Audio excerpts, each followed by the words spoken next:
জানিয়ে দিব এই মুহূর্তে পাওয়া সর্বশেষ আপডেট আন্তর্জাতিক সংবাদ। শুরুতেই শিরোনাম। সিরিয়াকে আরেক সৌদি আরবে পরিণত করতে চান জোলানি। পরেই জানাবো সংকট ইরানের প্রতিরোধের অক্ষ আরও শক্তিশালী হবে দাবি খামেনির। এরপরেই জানাবো ইয়েমেনে যুক্তরাষ্ট্রের ভয়াবহ বিমান হামলা। এদিকে সিরিয়ায় আইএস ও পিকেকে নির্মূলের এখনই সময় বলে এরদোয়ানের মন্তব্য। সর্বশেষ জানাবো ৯-১১ এর ধাঁচে রাশিয়ায় হামলা ইউক্রেনের। এতক্ষণ শুনছিলেন সংবাদ শিরোনাম, এবারে বিস্তারিত। তবে তার আগে প্রতিদিনের আপডেট আন্তর্জাতিক সংবাদ সবার আগে পেতে ভিডিওটিতে একটি লাইক দিয়ে চ্যানেলটি সাবস্ক্রাইব করার অনুরোধ রইল।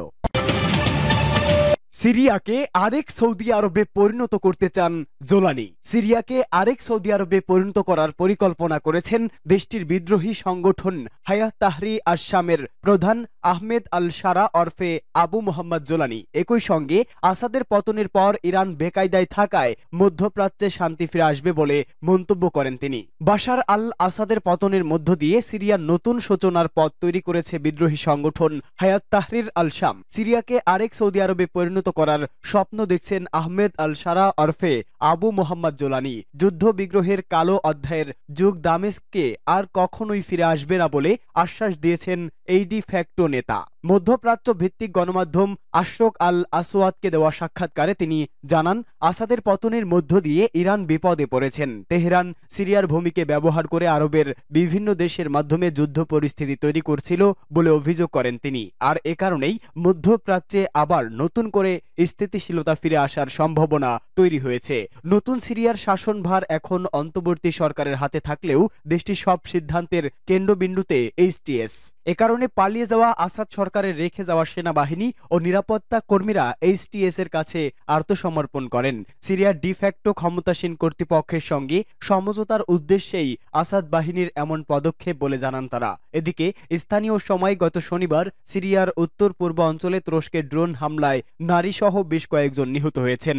একই দিনে সিরিয়ার কোবানি শহরে এক গমের গুদামে তুরস্ক সমর্থিত বিদ্রোহীরা ড্রোন হামলা চালায় বলেও দাবি করেছে মার্কিন সমর্থিত কুর্দি গোষ্ঠী। এদিকে বর্তমানে সিরিয়ার দক্ষিণাঞ্চলে প্রায় ৫০০ বর্গ কিলোমিটার এলাকা ইসরায়েলের দখলে রয়েছে বলে জানিয়েছে এক ফিলিস্তিনি সংবাদ মাধ্যম।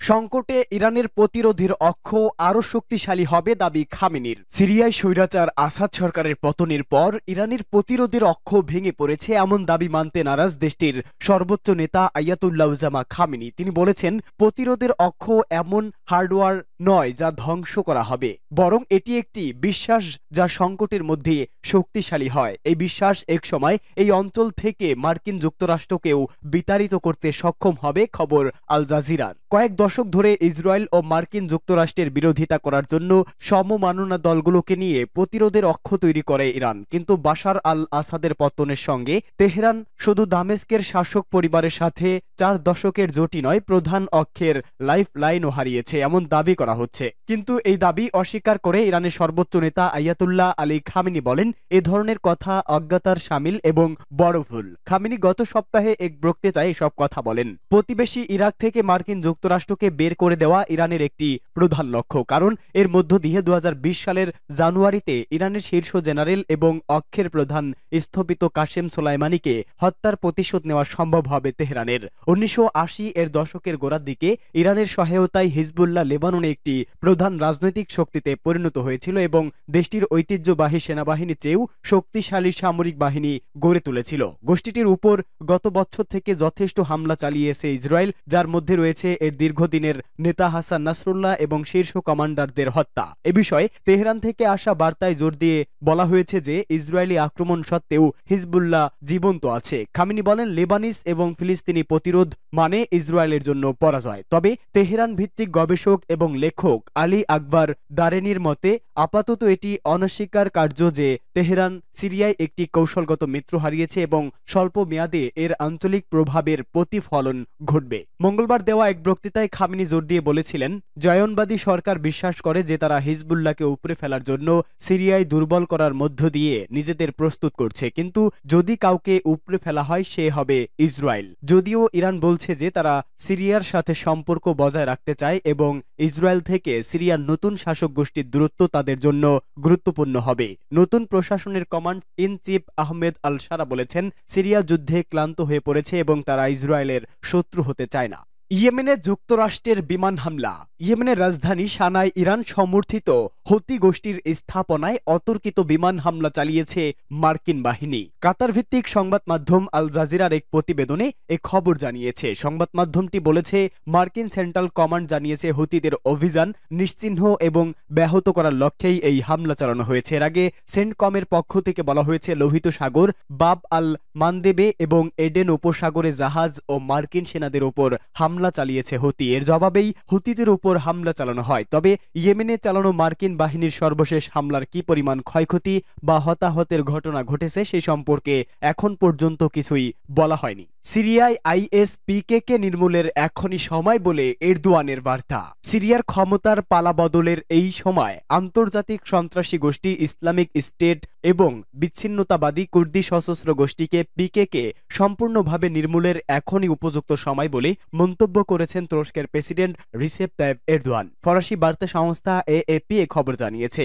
এএপি জানায়, D8 সম্মেলনে যোগ দিতে কায়রো সফরের পর আঙ্কারায় ফেরার পথে সাংবাদিকদের সঙ্গে আলাপকালে কথা বলেন তিনি। সাংবাদিকদের প্রশ্নের উত্তরে এরদোয়ান বলেন, দায়েশ পিকেকে এবং তাদের সহযোগীরা যারা সিরিয়ার অস্তিত্বকে হুমকির মুখে ফেলেছে তাদেরকে অবশ্যই নির্মূল করা উচিত এবং এখনই তা শুরু করতে হবে। আন্তর্জাতিক সন্ত্রাসী গোষ্ঠী সিরিয়া ইসলামিক স্টেট বা আইএস এর জন্ম 2011 সালে। বিশ্বে এ যাবৎকালে সবচেয়ে সহিংস, নির্মম ও নৃশংস ইসলামী গোষ্ঠী হিসেবে পরিচিত পাওয়া আইএস তার জন্মের বছরই সিরিয়া ও ইরাকের বিস্তীর্ণ এলাকা দখল করে পৃথক দেশ প্রতিষ্ঠা করে, যার রাজধানী হয় সিরিয়ার রাক্কা শহরকে। আইএস এর উত্থান সিরিয়ার পাশাপাশি তুরস্কের জন্য মারাত্মক বিপর্যয়কর ছিল, কারণ তুরস্কের সঙ্গে সীমান্ত রয়েছে সিরিয়ার। নিজ দেশে আইএস এর বিস্তার নিয়ন্ত্রণে রীতিমতো বেগ পেতে হয়েছে এরদোয়ানের নেতৃত্বাধীন সরকারকে। অন্যদিকে পিকেকে তুরস্কের এক দীর্ঘকালীন সমস্যা। 1978 সালে গঠিত এই বিচ্ছিন্নতাবাদী গোষ্ঠী তুরস্কের দক্ষিণ পূর্ব অঞ্চল এবং ইরাকের উত্তর অঞ্চলের সমন্বয়ে স্বাধীন কুর্দিস্তান প্রতিষ্ঠা করতে চায়। প্রতিষ্ঠার বিগত দশকগুলোতে বেশ কিছু বড় সন্ত্রাসী হামলা চালিয়েছে পিকেকের পাশাপাশি এর দুটি সহযোগী গোষ্ঠীও তুরস্কের নিরাপত্তার জন্য বড় ধরনের হুমকি হয়ে উঠেছে। সেগুলো হলো সিরিয়ান ডিফেন্স ফোর্স ও ওয়াইপিজি। সাংবাদিকদের এরদোয়ান বলেন, আমরা আমাদের সাধ্যমতো সন্ত্রাসবাদ ও সন্ত্রাসীদের ঠেকিয়ে রাখছি। আমাদের একার পক্ষে এই কাজটি বেশ কঠিন।